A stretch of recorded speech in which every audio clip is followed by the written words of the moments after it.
there's a chicken and the egg. I would say, am I comfortable with my age is because I'm aging well, or am I aging well because I'm comfortable with my age? Mm. Hi, I'm Jo Clark, and thanks so much for joining me today. This is the Redefining Midlife podcast, a podcast designed for the 40 plus woman who is determined to challenge society's myths and beliefs around midlife. It's for the woman who is inspired and ready to define midlife her way. Join me each week as I chat to health and wellness experts for up-to-date information on how to live well as some special conversations with incredible everyday women redefining what midlife can look like. Here's to making our next half of life even better than the first.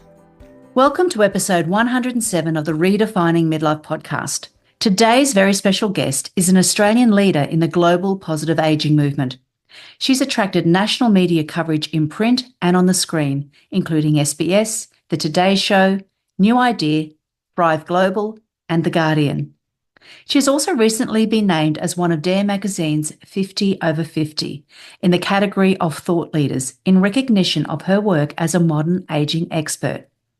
As you will hear during our conversation, our guest, Faith Agugu, has led an incredibly interesting life, including migrating from her native Nigeria as a young child, attending school in London, and then immigrating to Australia in her early 20s. Because Faith loves to be led by her intuition and passion, her career and life experiences have been wide and varied. She spent 3 decades working in the fashion industry, including working as a catwalk model. More recently, Faith decided on a complete change in direction, and she went to university to complete a bachelor degree in social science, majoring in counselling and psychotherapy. In her private practice, she helped many women deal with the challenges of menopause and midlife. And once again, Faith followed the breadcrumbs, and in 2018, she launched Silver Sirens, Redefining Aging, and in doing so, created an age-positive community that challenges a negative narrative surrounding women and aging. Faith is going to share more about this community during our conversation, so listen to all of the amazing things that this community does. I just know that you're going to love Faith's incredible life story. Enjoy. And a very big welcome to the podcast, Faith. Hello, thank you for having me, Joe. What a great conversation we're going to have. You're going to come up with so many different perspectives on aging, the middle of life, what we can look forward to, how we can navigate some of the big things that happen in this stage of life, because we've got you coming from such a wealth of knowledge and experience on this particular topic. So thank you for coming on. It's going to be a fabulous conversation that we're going to have today. I can't wait. Well, can Let's I? go. So you've been and have continued to be a shining light and an Australian leader in the positive ageing movement, and that's been happening for some time. And as we heard in the intro, you've led a really interesting life. And I know that my lovely listeners are going to be wanting to know so much more about you, your experiences, your viewpoints. So let's turn back the clock to your earlier years first, though, because that's informed who you are today. Can you tell us a little bit more about where you grew up and what life was like for young Faith? Well, I was born in Nigeria, and at the age of 9, I moved to the UK to join my family. I was a very studious young woman. In my school, I was captain, I was prefect, I was head girl. And as a person of color, I was actually the first Black head girl in our region. So I think that leadership quality was apparent in me from a very, very young age. I always had this sort of mentality of looking around and seeing what's missing and wanting to fix it. So even at school, around the age of 10, I remember I used to go to the tuck shop, and any of the lollies that were missing, I would go and buy them. And I got permission from my headmistress to have my little stand next to the tuck shop. So those are the sort of things I started doing from a very, very early age. So always looking to innovate, to change things up, to fill the gaps. That was definitely a part of my personality. No, and then I moved to Australia at the age of 25 for love. I met a beautiful Australian man walking through London. It looked like Crocodile Dundee. He was walking through London with no shoes on. And Oh, I thought, I want some of that. And yeah, we fell in love, and we dated for a while in London. And he said to me, I just need a summer in Australia. I don't think I can do another winter in England. Are you okay if we go to Australia? So I said, yeah, let's do it. We only planned to come for 6 months, and that was 35 years ago. Wow. That's amazing. So just going back, Mm, I love hearing your stories about those early signs of leadership. yeah, yeah. That's amazing. So was that fostered within your family to and the school that you were in to right, let's really nurture this aspect of your personality? Look, I came to the UK from England. So I think that as a child growing up in Nigeria, I was given a lot of responsibility anyway. And I remember in Nigeria working with my auntie. She had a market stall and I would work with her. And I really enjoyed that. So I think I got really exposed to probably a lot more responsibility than, say, people would have in the West. And we talk about, people say we got put to work, when you're younger. But I felt really privileged that I had these wonderful experiences. So for me, when I came to the UK and I saw the kids were just doing kids thing, it felt like a waste. I was just like, God, they're just wasting their time playing. They could be doing all these other things. So I would be in the playground and I'd be talking to people and try and figure out what I could provide for them. I was doing things like reading people's palms for 10 pence, you know, and That's also great. then making different lunches. And I thought, oh, the lunch is really boring. I'm going to make some and bring it to school. So all of those entrepreneurial thing was just ignited when I went to the UK because I just thought, why wouldn't you? Why wouldn't you Yeah. do it? Yeah. That's amazing. And did you leave school then, Faith, with a clear path and direction for the future? Did you think, right, I'm going to be on this path and this is the way I'm going to go?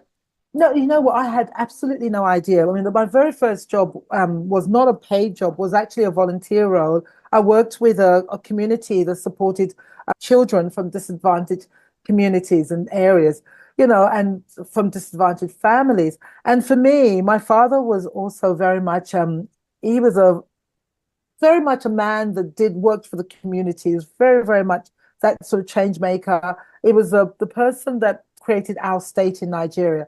So it'd be equivalent to someone who created New South Wales, for example. Oh, Now, wow. my father did that in Nigeria for the state that we're from.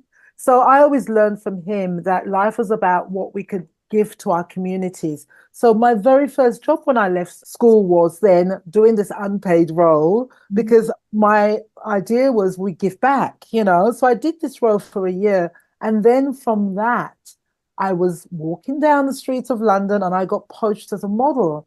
And that took me into my modeling career. But I had no intention, there wasn't any clear, to answer your question, no clear path. But as soon as I started doing that work, it led me to the next thing. And I really do believe that in life, that thing of follow the breadcrumbs. That Mhm. if we're really following our heart in the moment, it'll naturally take us to the next phase or the next stage of our life. And that's what I've found to be true. Yeah, I'm so with you on that. And it's listening to that little voice to say, Yes. go, don't shut it down. Just Yes. go.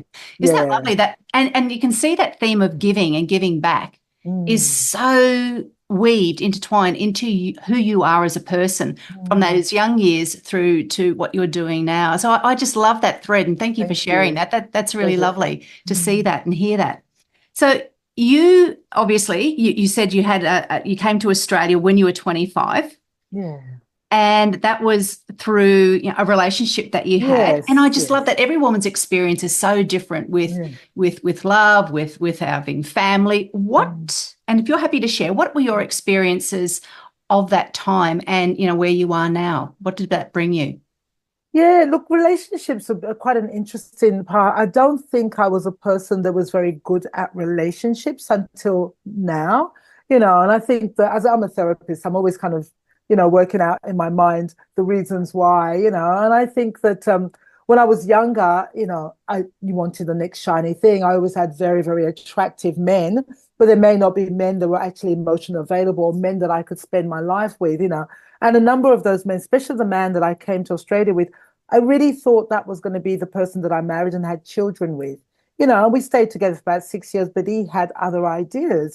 So for me, it was very, very sad to let that relationship go. And I was the one that walked away from that relationship in the end. We went backwards and forwards a few times, but I realized that nothing was going to change. I realized that if I allowed it, we would keep going backwards and forwards forever. And Mm. I was realizing that I wanted to have children and move on, and he wasn't going to do that.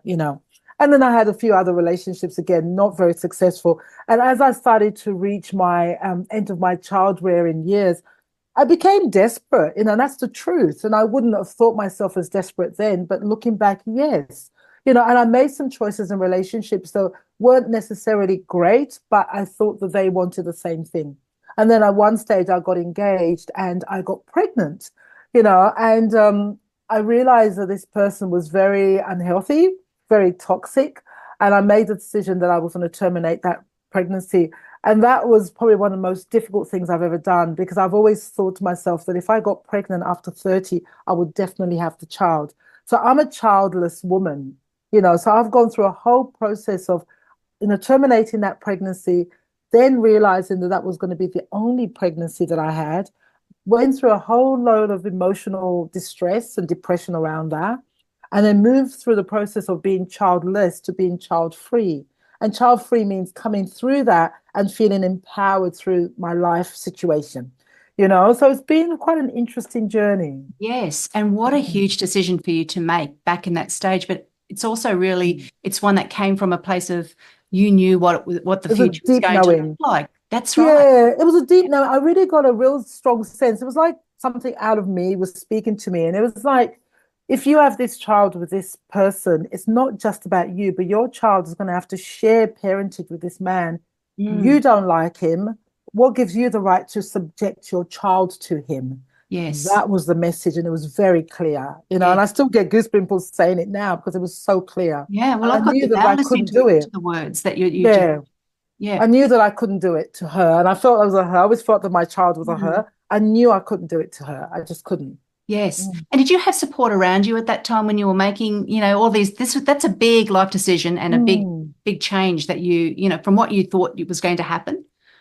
Look, I didn't really ask for a lot of support. In that time, I felt like the intuition was very clear and the guidance very clear. It was really what happened to me afterwards, though. Like I said, I dropped into this really deep depression after that.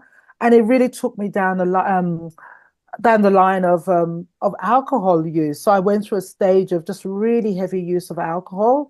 I shared this very openly. I went through rehab to get myself back on track. And I've been working on sobriety for a very, very long time. I've got 20 something years of sobriety that I haven't drank, but I had to go through a whole journey, and I know that giving up that child was such a big decision that it impacted me so much more than I was willing to accept it. And to cope, I just drank to cope, to numb the pain. I know that now. At that time, I didn't really know what was going on, and I thought that I was okay. It was only later that I realized how much that impacted me.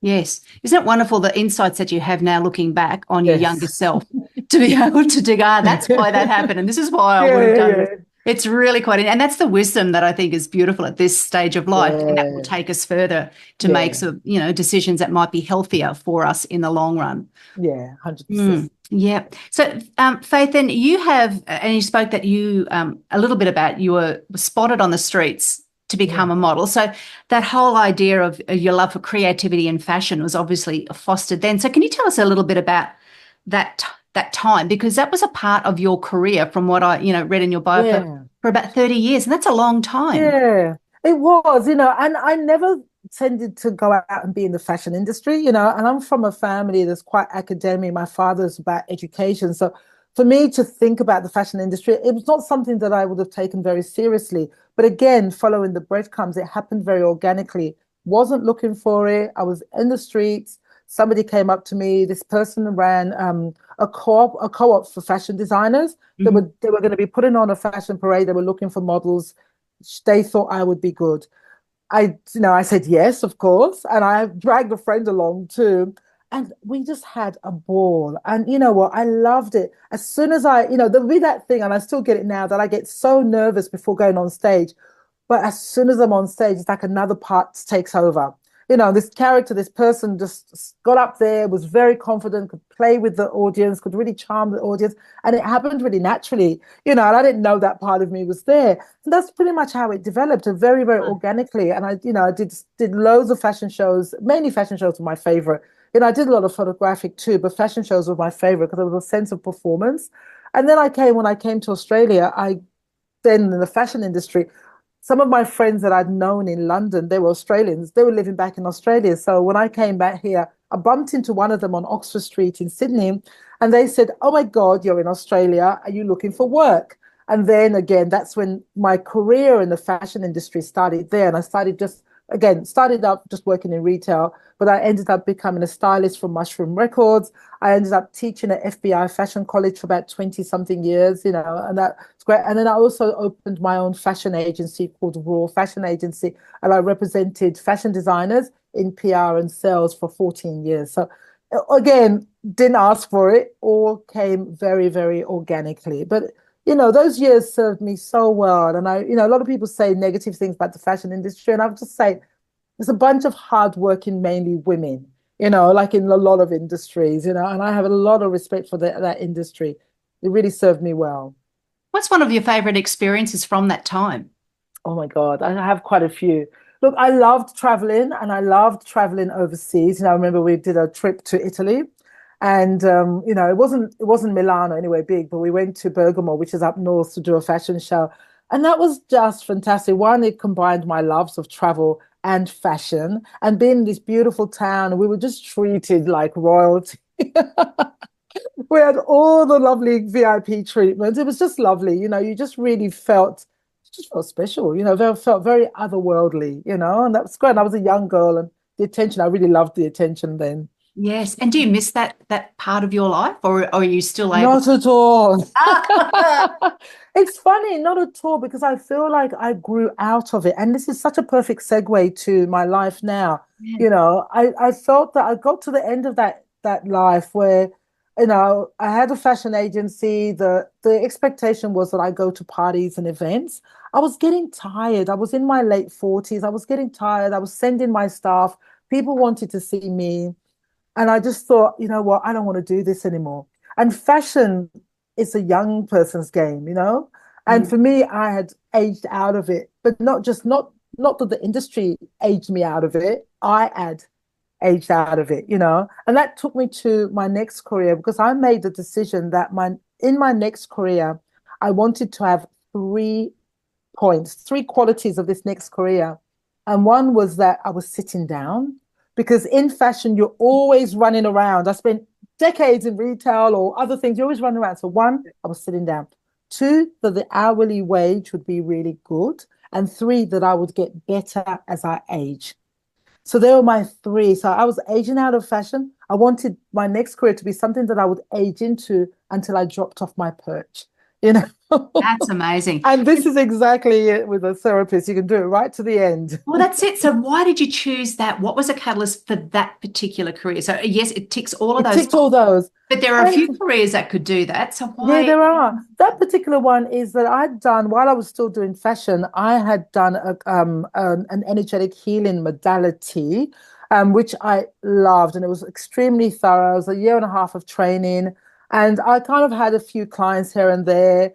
And then so when I gave up my business, my fashion business, I realized that for me to be taken seriously, that energetic healing modality wasn't going to be enough. Even though it was very effective, I could see that people didn't take me seriously in it. So I knew that I had to get the papers, which which meant go into uni, studying and getting and becoming a psychotherapist. And it married well with my wanting to help people. Just that continuation of working with people, helping people.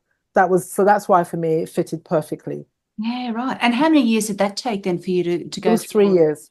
It was a 3 year to study, yes. Okay. And so had you finished your former career and then you studied and then you studied? Yeah. That Yes, I closed my business in my late 40s, and I spent about a year and a half trying to decide what to do. I had teaching English as a foreign language in my back pocket, which I thought in case I travel around the world. So I stayed in Sydney, but I was teaching English and also working in the fashion college, doing both of those for that year and a half while I was deciding what I was going to do. And then I thought, you know what, this feels like the right career. So then I went to uni.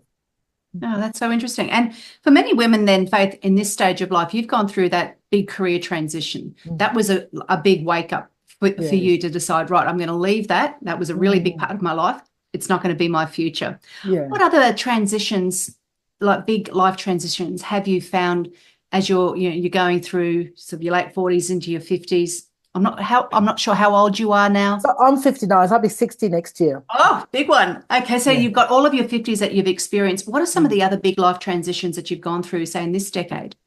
Well, wow, God, there's a lot. I mean, the menopause one was a big one. I mean, that was late 40s. I went through menopause late 40s, and mine was medically induced menopause because I had a hysterectomy.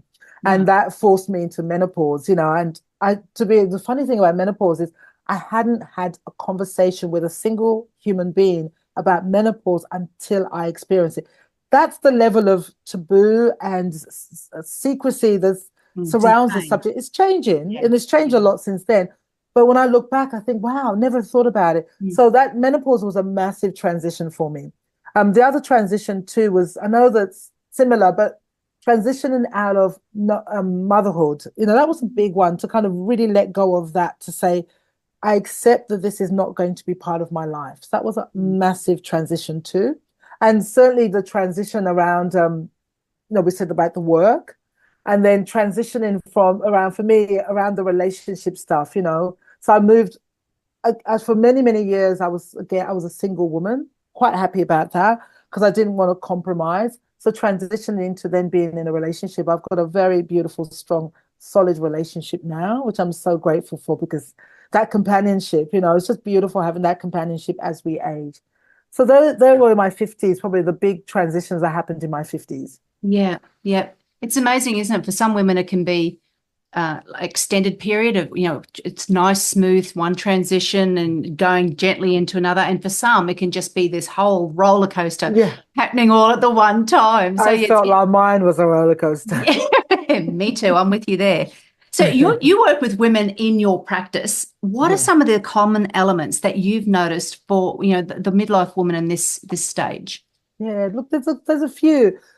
A lot of women come to me, and I started Silver Sirens because women were coming to me in my private practice around issues around aging, and that's how that started.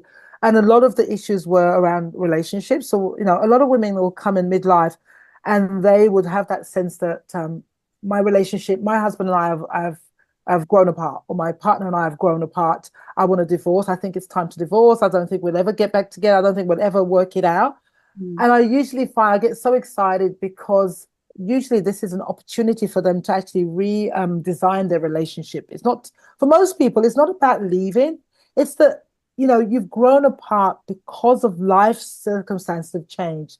In our 20s and 30s, the focus is on um, building a life and growing the children and making sure the children have got everything they need to grow well. And then suddenly the children have gone and they look at each other and they go, I don't recognize this person. I don't relate to this person. I don't love this person. I don't want to be with this person anymore. And usually it's like, let's stop and pause and let's really think about it. And I'm so proud to say that, I'm not so proud, but happy to say that 70% of those women in this situation tend to re-find their partner and live a really beautiful, Oh, successful marriage.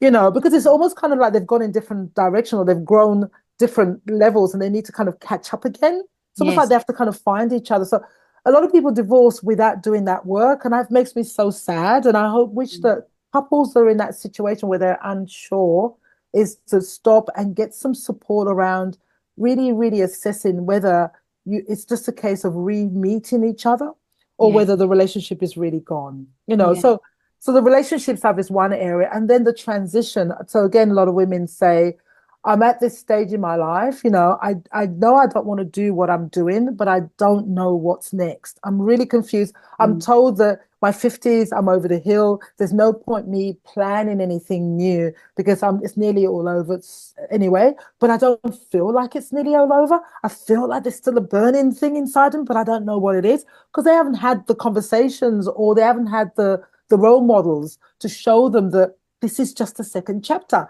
So a lot of them come to me feeling like, well, it's supposed to be all over, but I can feel this energy, but I don't know what I'm supposed to do with it.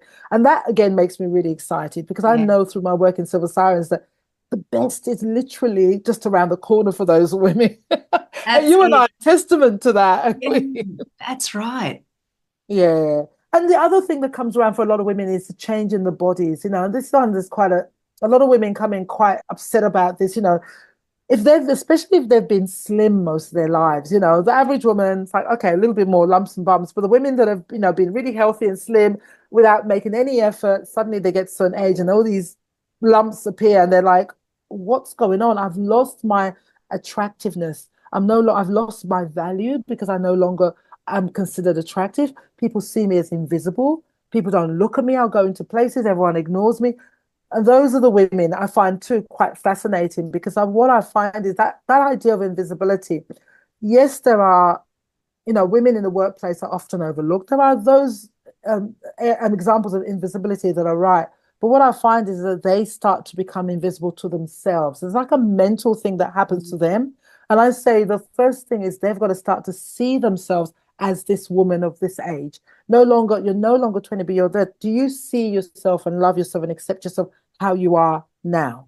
And that's usually where we start. And I find once they start to really accept themselves the way they are now, they get the energy, and the motivation to kind of start to rebuild their lives. And that might be, okay, I'm going to take up walking, or I'm going to go take up cycling, or I'm going to do something that makes me feel good. So it's no longer just about physically looking good. It's about feeling good. It's about Yes. feeling good in their bodies, Yeah. and that's what makes me so excited about those women, that transition stage. Mm. There are so many elements that you've spoken about there that are incredibly important for, and women will all come at their own Mm. pace, some more than others in certain areas, and it's a whole self discovery again, isn't it? Yes, it Who am I is. now? And if they've got Yeah. relationship difficulties and they're not sure what to do there, it's starting with, well, who am I Who now? am I In order, now? how am I going to show up as that person in Yes. this relationship? Exactly. It's almost like they have to do like a emotional stock take inventory, Yes. with all of those experiences I've had. So who am I now? With all the experience you've had, the partner, who are we now? And how can we meet each other again? Yeah. And I Yeah. think that's such important work and that sometimes gets overlooked. Mm. Well, you'd be Mm. bouncing out of bed some mornings to get to work because what you're doing, it's so important for for women to be able to have another woman to talk about these issues with. So that's Yeah, I do wonderful. love my work. I do. Yeah. Honestly, there's so many times I just go, how lucky am I that I do work that I absolutely love and I have a passion project that absolutely ignites me? Yes. So yeah, Yes. very lucky. Oh, well, let's move on to the topic of ageism in our society. So, as a woman who was heavily involved in the fashion industry, you are in the media and the public eye far more than most of us. What's been your personal experience of ageism? So my personal experience of ageism is zero.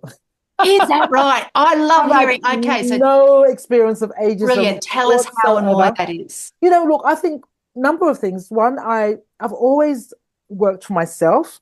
Yeah. I've always I always kind of think if people don't invite you to the table, build your own table. That's always been my mentality. So, if I worked in a corporate, I know that the women that work in a corporate field or work, in industry, it's different for them. I really, really understand that. And I don't want to minimize that. I'm Mm. saying for me personally, I've always run my own show. So I've never had anyone that I've needed to reach out to give me something and that's been around age, that's been able to say to me, you can't come here or be here because of your age or you're too old or I've just never had that, which I'm so grateful for. And I have to say, as a woman of color, we age very differently. And I think I'm very fortunate that the role models that I had as an African woman was my mother. And I saw my mother come into her own in her 50s. Honestly, I saw her blossom. We were all gone. And my mother was just traveling. She looked amazing. She was very healthy. She left my father, got into a new relationship. I saw this woman blossom. So I didn't have any role models or negative beliefs around aging in general or around ageism. Yeah. So obviously working with Silver Sirens, I come across ageism. I understand the impact of ageism and I work with a lot of women around ageism and it is systemic. And they say that ageism is the final prejudice that the final frontier and the final discrimination is the word I'm looking for. It's the final discrimination that is acceptable, you Gotcha. know? So as a society and globally, we have to address ageism. But Mm. for me, on a personal, it's not something that's ever impacted me. And to be honest, I think I've set myself up really well because in my work that I'm in, I'm going to get better with age. Yeah, And then that's as right. the, You are. yeah, Yeah, and as the yeah. head of Silver Sirens, as I get older, I get better at that role, Ah, all of that. So for me personally, I've been very fortunate. and what a great message that is, that it doesn't all have to be doom and gloom. And I think you're coming through your way of seeing the world as well will have such a big impact on what actually happens. Because, if you come with that energy of it's not affecting me, I am who I am, 100%. I am getting better with age, that energy just follows. And Yeah. It's beautiful because it's the chicken and the egg. I would say, am I comfortable with my age is because I'm aging well, or am I aging well because I'm comfortable with my age? mm, yeah, That real chicken and egg one. And I think that, yes, again, because working with women, I always look at their attitude first because we can't control what's outside. We can certainly control how we relate to it, mm, and nothing might change outside, but if we change the way we relate to it, we just don't care anymore. It doesn't bother us as much, you yes. know? Yeah. Mm, And yet there's a number of women who are now, and we've got platforms with social media, and we're, the voices are being heard on in the general media as well, of saying, this is happening. We're not going to stand for it. This is what the new narrative is going to be. So I think, love that. I know this is one of aren't we lucky that we're of this generation that Yeah, can lead the way yes, and be there for the young women who are younger than us, for our, yeah. nieces, for our daughters, for our Yeah. granddaughters, and all of the women to come up through there to just look, this is So what it's going to important. be like. Yeah. Yeah. And look, and that's one of my major motivations for Silver Sirens too. It's not just about our demographic, it's the younger ones. One of the things that really breaks my heart is when I get a 20-year-old, because I've got them in Mm. my practice who are starting Botox because they're so scared of aging. They Oh, honestly they're terrified of aging and starting to look older. They're in their 20s and their 30s and they're using Botox.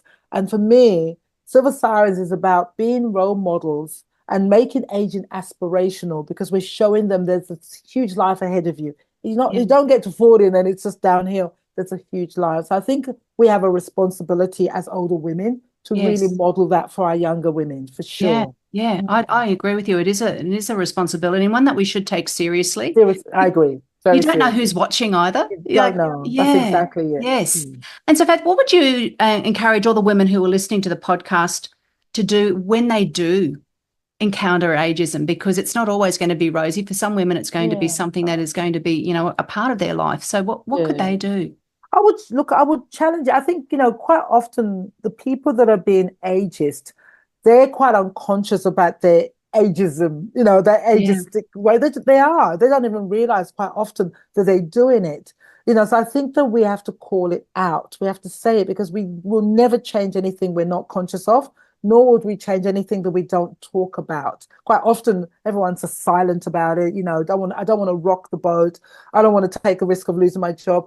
I think someone has to. So I think in a way that's obviously don't put yourself in a difficult situation, but if you can point that out and say that attitude, I'm not sure if you're aware, but that attitude is actually very ageist and it's discriminatory, and it's not okay. I think say it. But first of all, we have to kind of first, we hear it, we feel a bit shocked, and quite often we don't say it because we're shocked. Mm. So I think that we have to first kind of really stay present enough to hear what's being said, not lash out, because then what we want to do is we want to attack them because people can't hear when you attack them. So then we have to really absorb what's happened and then we need to just address it and say, hey, I'm not sure if you realize, but that was actually very discriminatory and that was ageist and that's not okay.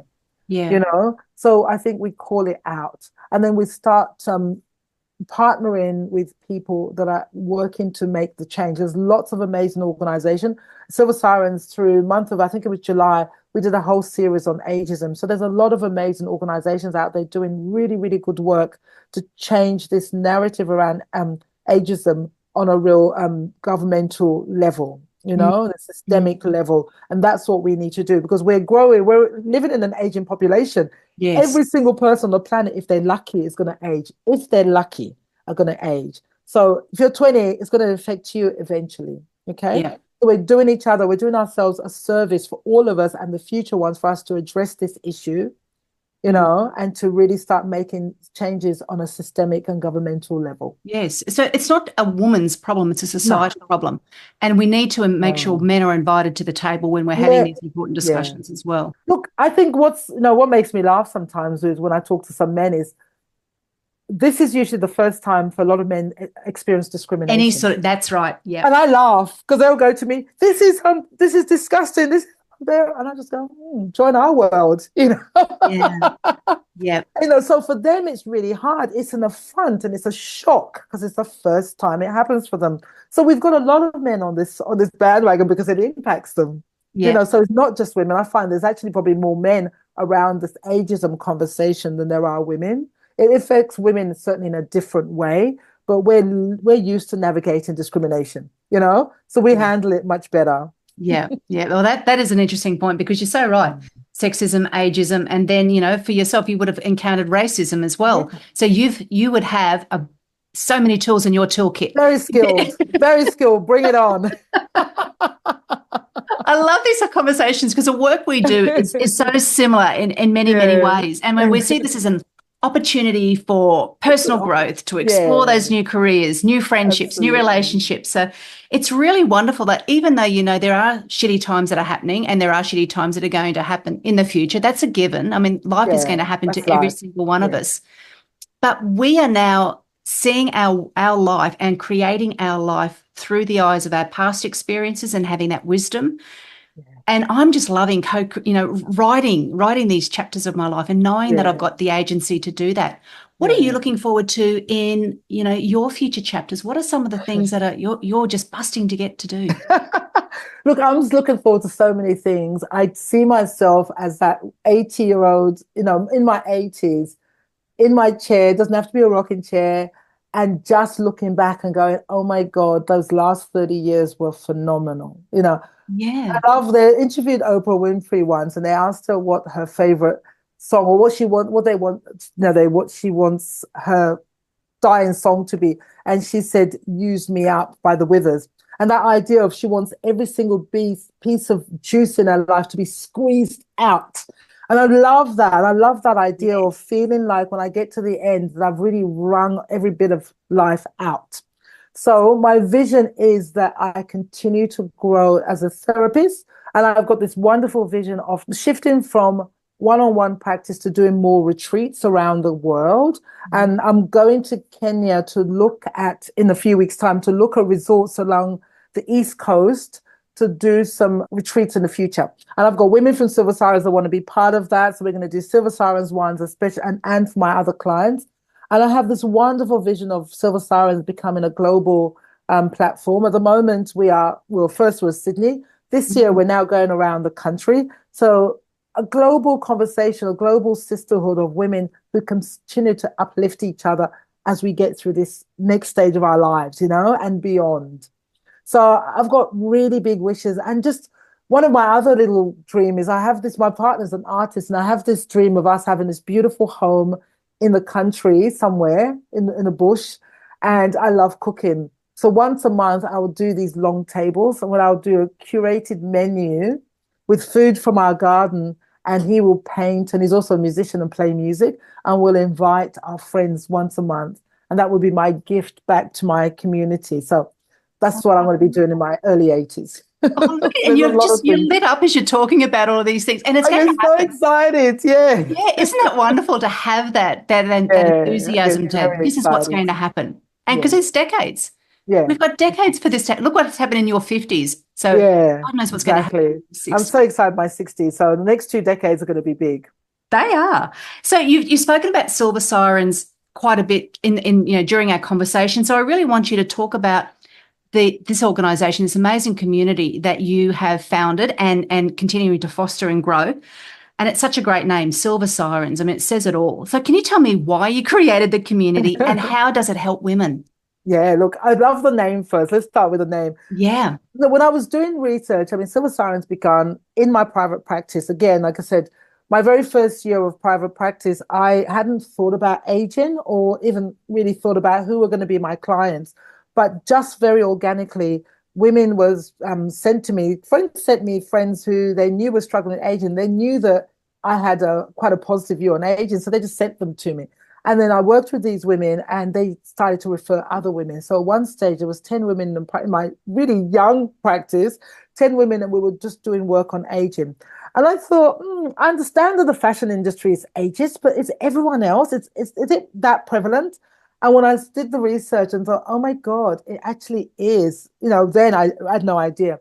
And I thought, again, the research showed me that the attitude towards men was positive, but towards women it wasn't. I love this quote that I read really early on. We said, men age like fine wine, women age like cheese.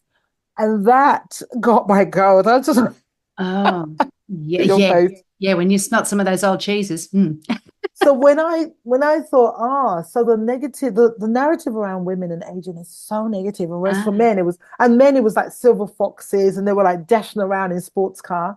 So I thought, you know what? And with women, it was all around crones and old bag. So I thought we're gonna just do something about this. I thought let's have a name that just shows us all that aspiration. So for me, Silver Sirens fitted that perfect, and I thought that's it. You can be Silver Foxes, we can be Silver Sirens. So that's how the name and the concept started. love it. So yeah, and I wanted to create a community. Obviously, the first I thought, how is this going to look? And I just wanted to create a community where we could talk about topics that impacted us. Because then when I looked everywhere, there was no, because I wanted to refer my clients to places. There was nothing, there was no groups that was Mm. just for women around aging at that time. So I thought, let's start a community and see where we go. So we started off by having an annual event called the Redefining Aging. So it was around, let's redefine it. What does aging mean? Let's redefine. I wanted to find women that were aging well and thriving, through midlife and beyond. Let's get those women together and we'll do a conference. So that's what we did. So the first 3 years we did one annual conferences in Sydney, and then COVID hit and we took it online. And then from there, women came from all over the country. So then the next few events we did hybrid. So it was in person in Sydney for women who again they were coming from different all over Australia and a couple from the US and the UK as well. And then last year I thought, you know what, we need to reach our community more. So then last year we started doing satellite events around the country. So we've done Perth, we did a regional one in Coffs Harbour, we did Adelaide last week, and we've got Brisbane, which we'll talk about, Brisbane and Melbourne next year. So it's the community has just gone quite organically in terms of our physical and in-person events. And a few years ago, through COVID, we started the Silver Sirens Virtual Sanctuary, which is our online platform where once a week we have a masterclass or webinar or yoga class or a book club. So the women all around the country can meet together. And there's a Mhm. strong online community growing organically, but growing. So now it's really exciting for me looking back, going, wow, this has been 6 years and this is where we are now. This really thriving women and the topics are really important. So we're talking about serious topics and fun topics that impact women. So we've just done this month, we just finished housing insecurities and homelessness because women in their 50 plus were the fastest growing cohort in homelessness. Mm. We did a whole lot series on finance because again, a lot of women this age, like myself included, find themselves in a position where they have very little super and they've got to really think about that retirement, what that's going to look like. So we do really interesting, serious fun topics, but also fun topics. So September we're looking at decluttering and spring. And we have a wonderful webinar about decluttering emotionally dramatic, decluttering relationships from emotional drama, as well Ah, as physical yeah, yes. decluttering. So lots of different topics that impact us, that Fantastic. specifically about us. Yes. I love that you mentioned decluttering. I've got that with my little membership as well. We're doing decluttering in September as well Oh, cool. to free We're up some of that, aligned. that not only your physical space, but that mental, like That declutter that mental mental space. space. Yeah, yeah, Yes. That's definitely. great. That's great. Yeah. And what are your dreams? Like, where would you like to take Silver Signs? Because you're following those breadcrumbs, like you mentioned earlier. Where is it going to go in Oh, your look, retreats? the biggest stumbling block for us right now, which is the same for a lot of people, is that moving it from a startup to a bigger to scaling. And it's Mm. interesting, I was talking to some people that understand about finance and getting finance for a company, and they say Australia is notoriously really, really good for startups, but terrible at scaling because they can never get the right funding to scale. So we're in the stage where we're now looking for funders. So I've just taken on a grant writer who can help me with that because it's clearly not my skill. I tried for the first 6 months of this year, got You nothing. outsource it. Yeah. Yeah, got nothing. So I got a grant writer. She just started about a month ago. So my vision will be that we have the right sort of support and funding. And again, I'm 60 next year. So I'm very conscious the funding we get is one that I, as a 60-year-old woman, can sustain. I don't want funding that has a lot of pressure. So I want funding that allows me to not dilute our principles and our values and our core pillars, so we can stay true to who we are. So that's really important. So I think once we get that in place, it's like allowing civil science to become more accessible to more women. And that's about getting women to know about it. And I think that's where we are. It's people just don't know about it. And I always meet women that go, oh, we've never heard of it. Fair enough, because we don't have the funds to do all that next stage, but that's where we're moving towards, So that's the vision I want to hold, that comes with ease and grace. Good. And so we'll have all of the links to Silver Sirens in the show notes as well. And they can find you on Instagram, and the website is silversirens.org. Silversirens.org, yeah. Beautiful. And they can join our mailing list, which is a free to join, and they get all our newsletters. We've got a paid membership as well, which allows them to attend all the online courses for free. There's lots of different ways women can get involved. Fantastic. Oh, well, that's wonderful. And wishing you luck with some of those grants coming through for you that tick all the buckets that you need. Yes. So talking about culture then, and the culture in our society as far as for aging women, how does the Nigerian culture approach aging? Is there a big difference, and what would you love to see big difference implanted into ours? Well, it's interesting. Our very first Redefining Aging event, we had 12 speakers, and one of the speakers was an African woman.